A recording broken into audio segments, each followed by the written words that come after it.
요한복음 14장 11절과 12절입니다. 요한복음 14장 11절과 12절.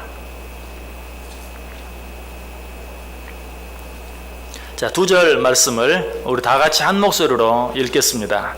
내가 아버지 안에 거하고 아버지께서 내 안에 계심을 믿으라. 그렇지 못하겠거든 행하는 그 일로 말미암아 나를 믿으라. 내가 진실로 진실로 너희에게 이르노니 나를 믿는 자는 내가 하는 일을 그도 할 것이요 또한 그보다 큰 일도 하리니 이는 내가 아버지께로 감이라. 아멘. 우리 옆 사람들 인사합니다. 참 잘 오셨습니다. 큰 은혜 받으시기 바랍니다. 예, 여러분들 정말 잘 오셨습니다. 오늘도 하나님의 큰 은혜가 여러분 모두 위에 넘치시기를 주님의 이름으로 간절히 축원합니다. 어느 마을에 한 부자가 살고 있었습니다. 예, 그는 사람들이 갖고 싶어하는 모든 것을 다 가진 사람이었습니다. 그런데 그 부자 바로 옆에는 너무나 가난한 한 사람이 살고 있었어요.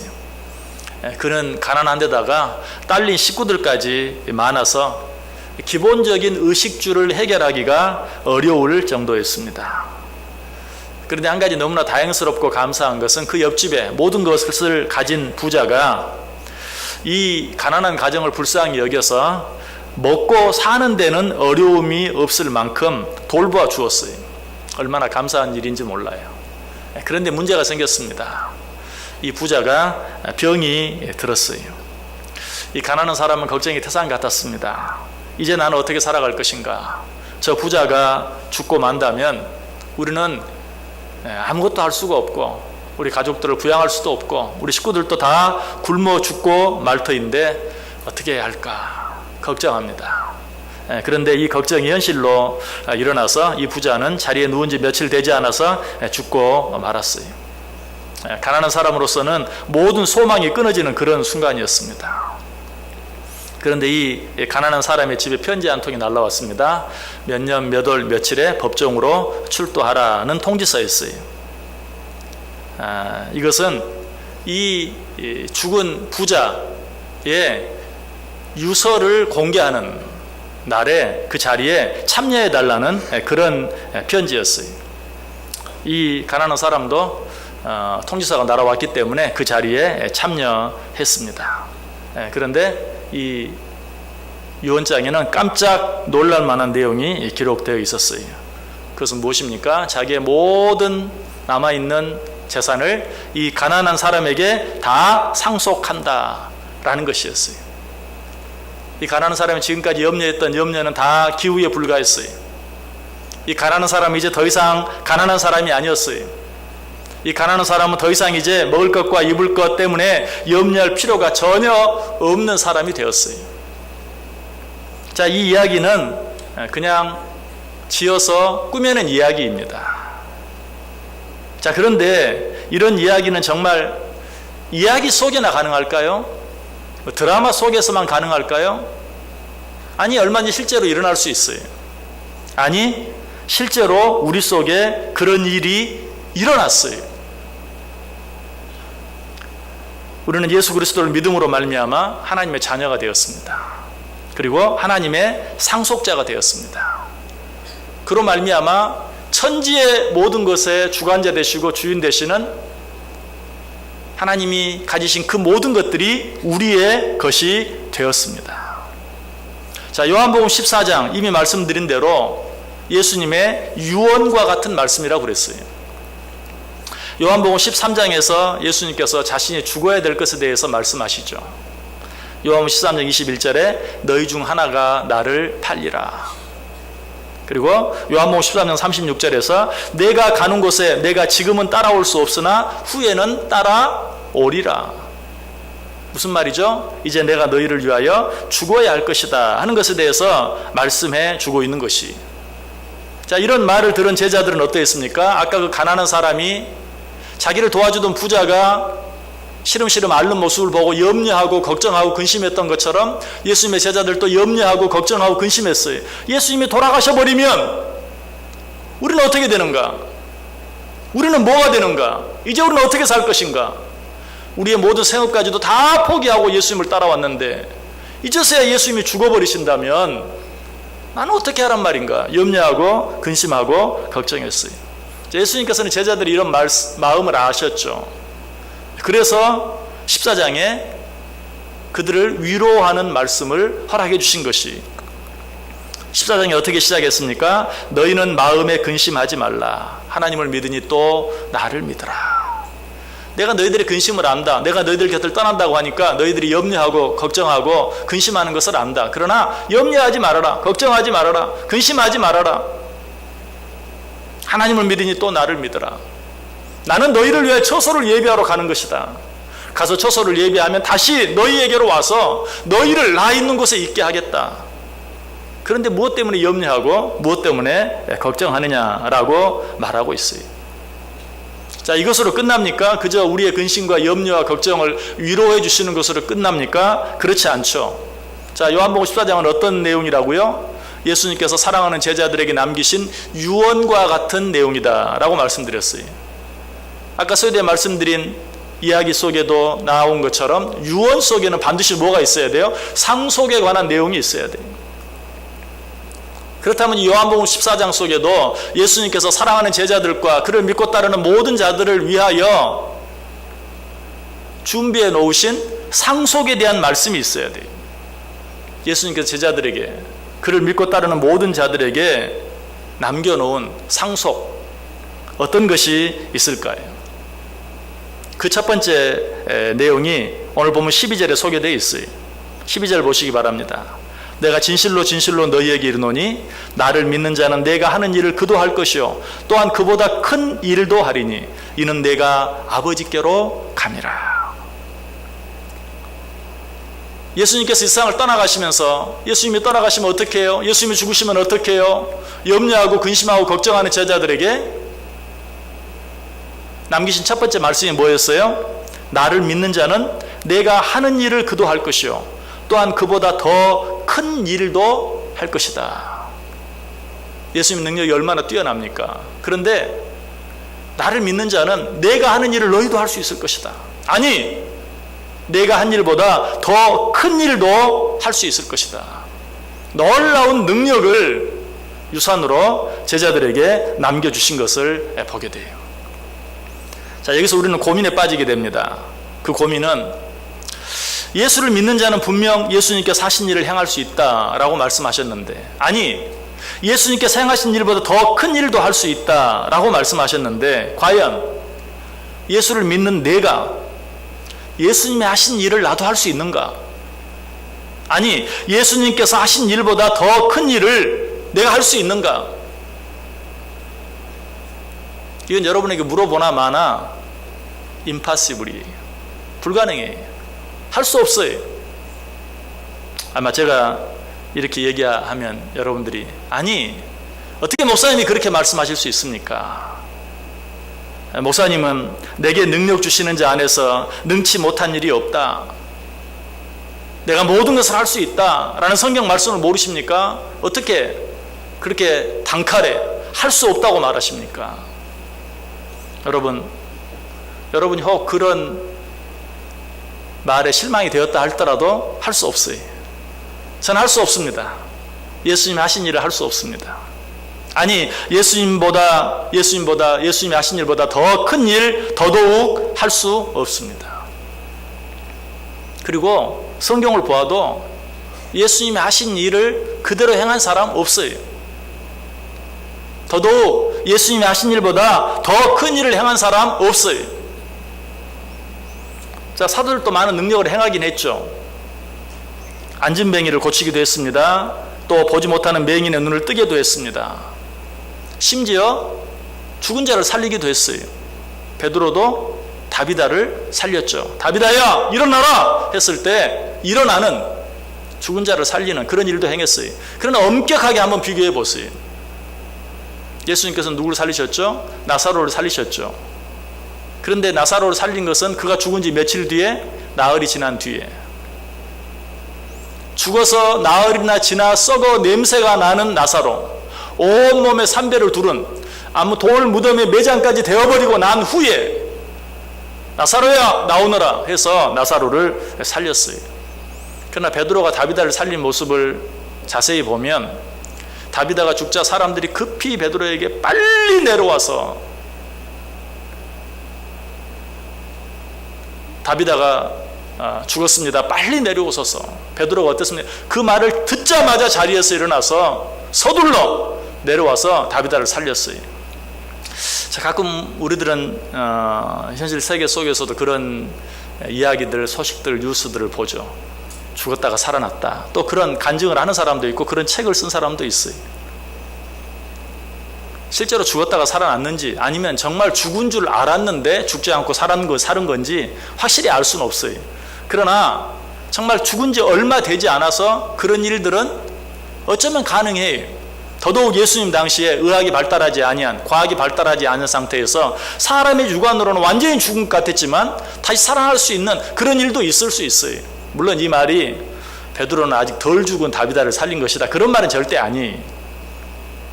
죽은 지 금방 얼마 되지 아니하는 사람을 살려낸 것과 죽은 지 나흘이나 되어 이미 시체가 부패하기 시작한, 냄새가 나는, 무덤에 매장돼 버린 그런 후에 살리는 것과는 같은 일이다라고 말할 수는 없다는 사실이에요. 여러분, 그렇다면 예수님께서 오늘 우리들에게 나를 믿는 자는 내가 한 일을 너희도 할 것이다, 아니 나를 믿는 자는 내가 한 일보다 더 큰 일도 할 것이다 라는 이 말이 거짓말입니까? 아니면 믿음을 가진 자는 그렇게 할 수 있다고 했는데 예수님 이후에 그런 진정한 믿음을 가진 사람이 한 사람도 없었다는 것입니까?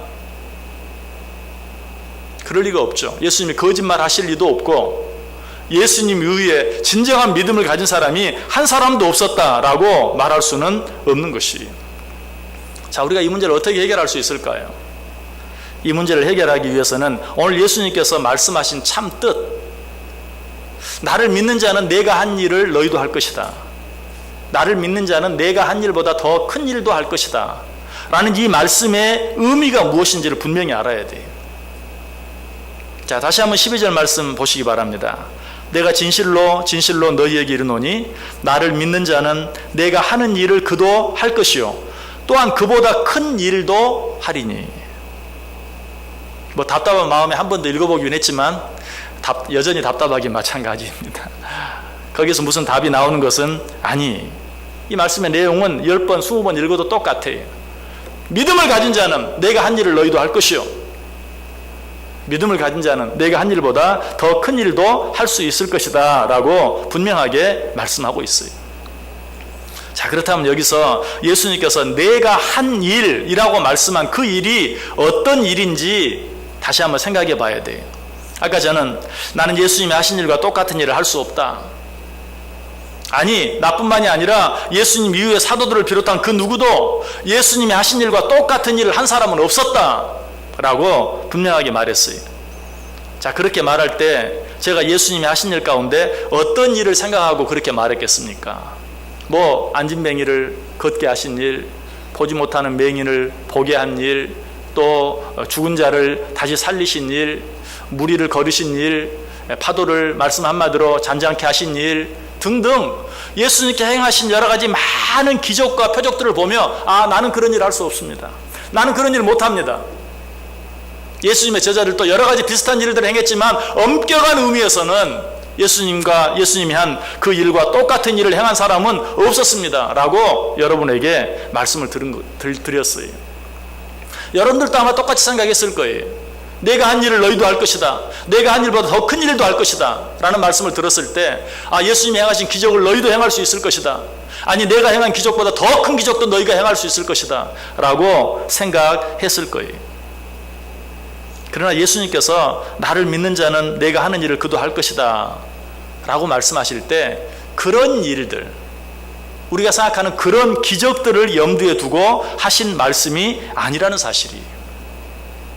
만약 예수님께서 그런 의미로 이런 말씀을 하셨다면 최소한 예수님께서는 이 땅에 오셔서 십자가에 달려 죽지는 말으셨어야 해요. 무슨 일을 하면 뭐합니까? 자기 자신이 예수님께서 십자가에 달려 죽어버렸는데 만약에 이 땅에서 행하는 기적이 예수님께서 하신 일이었고 예수님이 하신 중요한 일이었다면 최소한 예수님은 죽지 않으셔야 했고 적어도 십자가에 달려 죽어서는 안 된다. 또 아까 예수님이 행하신 가장 놀라운 기적 가운데 하나, 나사로를 살렸다. 그냥 금방 죽은 나사로를 살린 것이 아니라 죽은 지 나흘이나 되는 나사로를 다시 살렸다. 그렇다 할지라도 어때? 정말 그 기적이 놀라운 기적이 되려면 나사로가 다시 죽지 않았어야 돼. 그런데 다시 죽었잖아요. 또 죽었잖아요. 나사로는 2번 죽은 거예요. 그게 무슨 의미가 있습니까? 그냥 마술에 불과한 것이.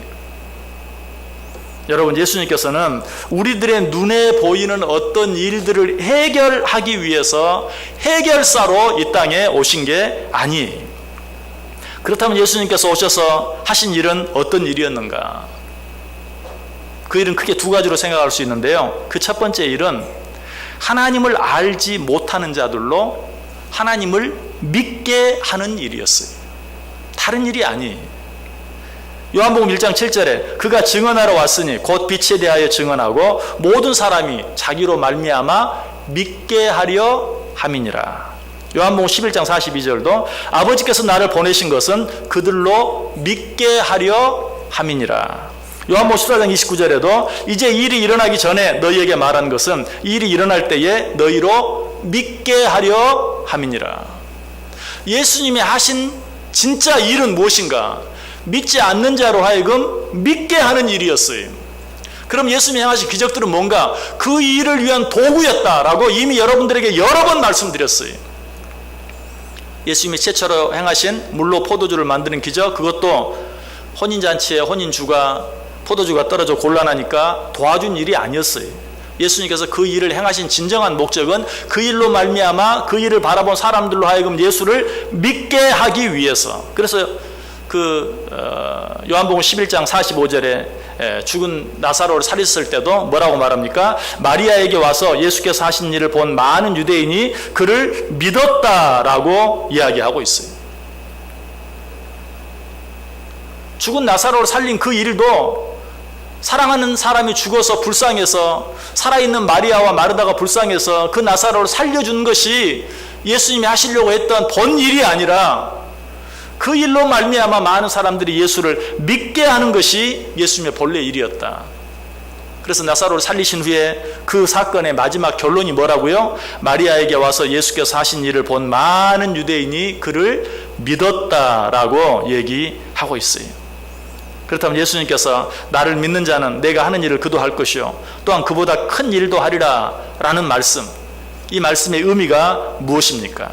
그것은 믿음이 있는 자들은 믿음이 없는 많은 사람들을 예수 그리스도를 믿게 할 수 있을 것이다. 아니, 내가 예수를 믿게 한 사람의 숫자보다도 더 많은 사람을 전도하여 예수를 믿게 할 수 있을 것이다. 자, 이제 한번 생각해 보세요. 사도들이 이 일을 하였습니까? 하지 않았습니까? 사도들이 이 일을 했어요. 예수님께서 하신 것처럼 많은 사람들로 하여금 예수를 믿게 하였어요. 뿐만 아니라 예수님이 사람들로 하여금 예수를 믿고 하나님을 믿게 한 것보다 사도들은 더 많은 사람들을 예수를 믿게 했어요. 허셀포드 목사님이라는 분이 이렇게 얘기했어요. 예수님께서 그의 공생의 기간 동안 얻은 진실한 회심자들은 500명이 넘지 않을 것이다. 실제로 성경의 모든 내용들을 보면서 예수님이 직접 말씀을 전하여 예수님을 믿고 따르게 된 자들은 500명이 넘지 않을 것이다 라고 이야기했어요. 자, 이 내용이 뭐 얼마나 정확한지 거기에 대해서는 말할 수 없어요. 그러나 성경을 통해서 우리가 확인할 수 있는 내용은 분명히 맞아요. 그러나 사도들은 어떠했습니까? 사도행전 2장 41절에 나타난 한 가지 사건만 보더라도 그 말을 받은 사람들은 세례를 받음에 이날의 신도의 수가 3,000이나 더하더라. 베드로가 설교했어요. 누구든지 주의 이름을 부르는 자는 구원을 받을 것이다. 너희가 회개하여 각각 예수 그리스도의 이름으로 세례를 받고 성령을 받으라 라고 설교했을 때 그 자리에서 3,000명이 회개하고 돌아와서 예수를 믿는 역사가 일어났어요. 예수님은 한 번도 이런 일을 행하지 않았어요. 오병이어의 기적, 수많은 사람들이 모여있을 때 그들이 예수를 믿었습니까? 아니죠. 예수님이 분명히 말했죠. 너희들이 나를 찾는 까닭은 떡을 먹고 배부른 까닭이다. 그들은 정말 떡을 먹고 배불러서 또 떡을 먹기 위해서 예수님께 모였을 뿐이, 또 그런 표적을 보기 위해서 모였을 뿐이, 진실로 그들이 회개하고 회심하여 예수 그리스도를 믿는 자들이 된 것은 아니. 그러나 베드로가 복음을 전했을 때 어때요? 그 자리에서 3,000명이 회개하고 죄사함을 받고 예수를 믿고 성령을 받게 된 것을 우리가 보게 돼요. 여러분 어때요? 이제 예수님의 말씀이 맞죠? 진정으로 나를 믿는 자는 내가 한 일을 너희도 할 것이다. 내가 한 일이 뭐예요? 사람들로 하여금 예수 그리스도를 믿게 하는 일, 그 일을 너희도 할 수 있을 것이다. 사도들이 그렇게 했어요. 아니 사도들 아니고 현대 우리 주위에 있는 사람들 가운데도 빌리 그레함 목사님 같은 분 그런 일들을 했어요. 아니 우리 주위에도 그런 훌륭한 분들이 많이 있어요. 예수님이 하신 일을 그들이 했을 뿐만 아니라 그보다 더 큰 일도 그들이 행했던 것을 보게 돼요. 실제로 또 사도들이 복음을 전할 때 3,000명이 되는 사람들이 예수를 믿게 되었을 뿐만 아니라 예수님께서 복음을 전할 때는 한 사람도 돌아오지 않았던 제사장들, 여러분 예수님의 가장 큰 대적들이 누구였습니까? 제사장들이었어요. 율법을 반대한다고 생각하고 예수님을 적대하고 결국은 예수님을 잡아 죽인 일에 가담했던 주요 인물들이 제사장들이었어요. 그러나 사도들이 복음을 전할 때 어떻습니까? 그 제사장들이 무리가 되어서 회심하고 돌아오는 그런 놀라운 역사가 일어난 것도 보게 돼요. 사도행전 6장 7절에 나와요. 하나님의 말씀이 점점 왕성하여 예루살렘에 있는 제자의 수가 더 심히 많아지고 허다한 제사장의 무리도 이 도에 복종하니라. 예수님께서는 복음을 전했는데 제사장들이 예수님을 대적하고 결국은 예수님을 십자가에 달려 죽이기까지 하는 그런 일을 저질렀는데, 후에 사도들이 복음을 증거할 때는 이 제사장들이 회심하여 예수를 믿게 되었다, 진정으로 예수님을 영접하게 되었다, 아니 제사장의 무리가 단체로 회심하여 예수를 믿게 되어지는 이런 놀라운 역사가 일어난 것을 보게 돼요. 정말 예수님이 하신 말씀대로 예수님의 제자들이 예수님이 하신 일을 했을 뿐만 아니라 예수님이 하신 일보다 더 큰 일도 하였던 것을 보게 돼요. 여러분 오늘 예수님께 주신 이 말씀을 우리에게 주신 유언의 말씀으로 받으실 수 있기를 바랍니다. 나를 믿는 자는 내가 한 일을 그도 할 것이요 내가 한 일보다 더 큰 일도 행할 것이다.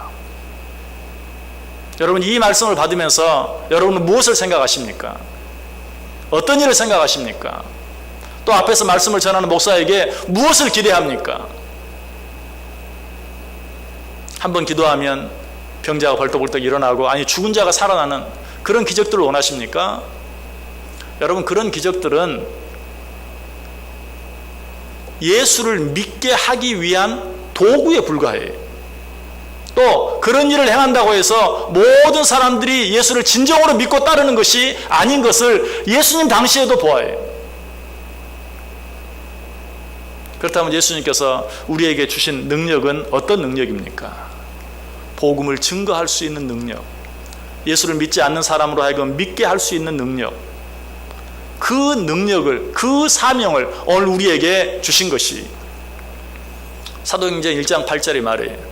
성령이 너희에게 임하시면 너희가 권능을 받고 예루살렘과 온 유대와 사마리아와 땅 끝까지 이르러 내 증인이 되리라. 성령이 너희에게 임하시면 너희가 권능을 받고, 그 다음에 무슨 말씀이 나옵니까? 성령이 너희에게 임하시면 너희가 권능을 받고, 너희가 손을 얻는 자마다 낫고 치료함 받고 죽은 자가 살아나고 병든 자가 고쳐지고, 그런 말을 하지 않아요. 오직 성령이 너희에게 임하시면 너희가 권능을 받고 예루살렘과 온 유대와 사마리아와 땅 끝까지 이르러 내 증인이 되리라. 여러분 예수님께서 우리에게 유산을 주셨다고 하니까 뭘 기대하셨습니까? 예수님께서 오늘 저와 여러분에게 내가 내게 한 가지 선물을 주기를 원한다, 네가 뭘 원하느냐라고 말하면 여러분은 뭘 받기를 원하십니까? 제가 오늘 제목을 능력이냐 실력이냐, 이렇게 정했는데, 병자를 고치게 하는 것, 죽은 자를 살리는 것, 여러분 이것은 하나의 실력입니다. 진정한 능력이 아니에요. 진정한 능력, 예수님께서 말씀하신 능력은 무엇인가? 오직 성령이 너희에게 임하시면 너희가 권능을 받고, 권능이 뭐죠? 능력이죠. 오직 성령이 너희에게 임하시면 너희가 능력을 받고, 그 능력은 무엇이에요? 예루살렘과 온 유대와 사마리아와 땅끝까지 이르러 내 증인이 되는 것.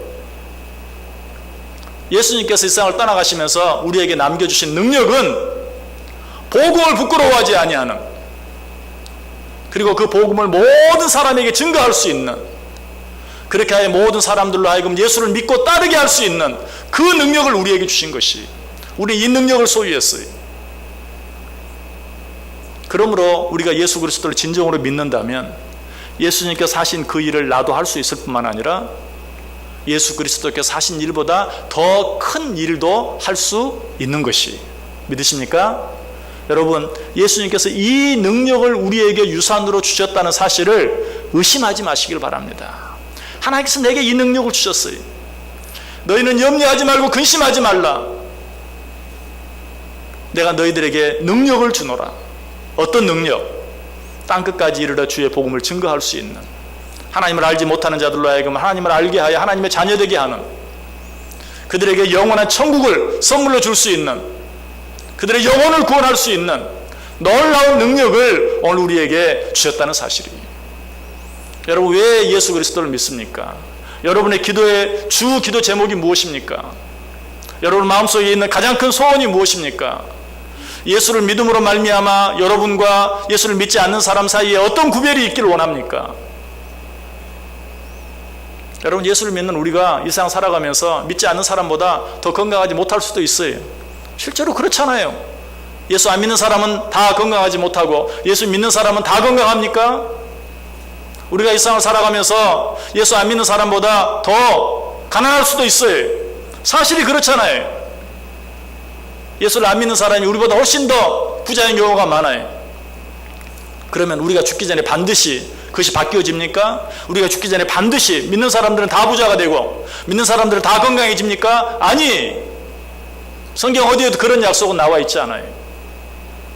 그렇다면 정말 예수 그리스도를 믿는 자들이 가진, 예수를 믿지 않는 자들에게는 없지만 예수를 믿는 자들이 가진 진정한 능력, 예수님께서 당신을 믿는 자들에게 상속해 주신 능력이 무엇인가?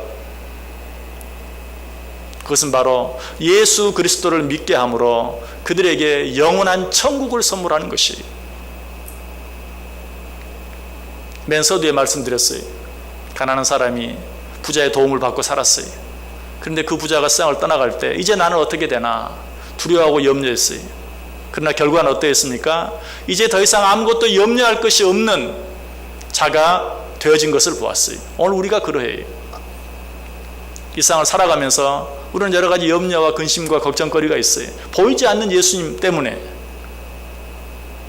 그저 근근히 일용할 양식으로만 채워주시는, 좀 넉넉하게 평생 쓰고도 나올 만큼 한꺼번에 부어주시면 좋을 텐데 그렇게 하지 아니하고 겨우 일용할 양식으로 채워주시는 그런 삶 속에서 염려하고 근심하며 살아갈 때가 많아요. 그러나 그런 우리에게 예수님께서 남기신 유산이 무엇이라고요?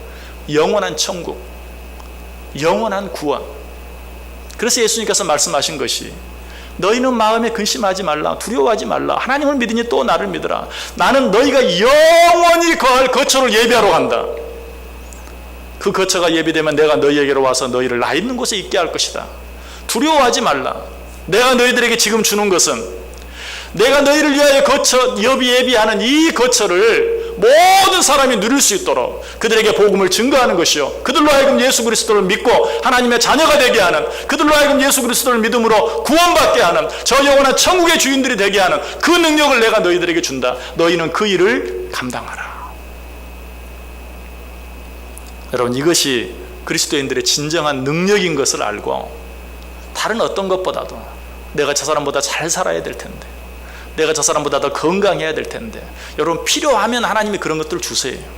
필요한 만큼 주세요. 그러나 그런 것보다도 주님이 나에게 주신 진정한 능력, 믿지 않는 자들은 갖지 못한 진정한 능력이 무엇인지 우리는 그 사실을 깨달아야 돼요. 믿지 않는 자들이 복음을 증거할 수 있는 능력이 우리들에게 주어졌어요. 우리가 그들에게 그 복음을 증거함으로 말미암아 그들에게 영원한 천국을 선물할 수 있는 능력을, 특권을 우리에게 허락해 주셨어요. 우리는 이 능력을, 이 특권을 사용할 수 있어야 돼요. 그리고 우리 안에 이미 그 선물이 주어진 것을 믿고 염려하고 근심하고 걱정하며 살아갈 것이 아니라 내 눈에 보이는 형편들이 어떠하든지 환경들이 어떠하든지 내 안에 주신 누구도 빼앗아갈 수 없는 그 놀라운 능력으로 말미암아 기뻐하고 감사하고 찬송하며 살아갈 수 있어야 돼요. 오늘 이 능력을 가진 자들답게 어떤 일들 앞에서도 두려워하지 아니하고 오직 하나님께 감사하고 믿지 아니하는 자들에게 주의 복음을 증거함으로 땅끝까지 이르러 주의 복음의 증인이 되어지는 복된 자들 다 되실 수 있기를 주님의 이름으로 간절히 축원합니다. 기도하겠습니다.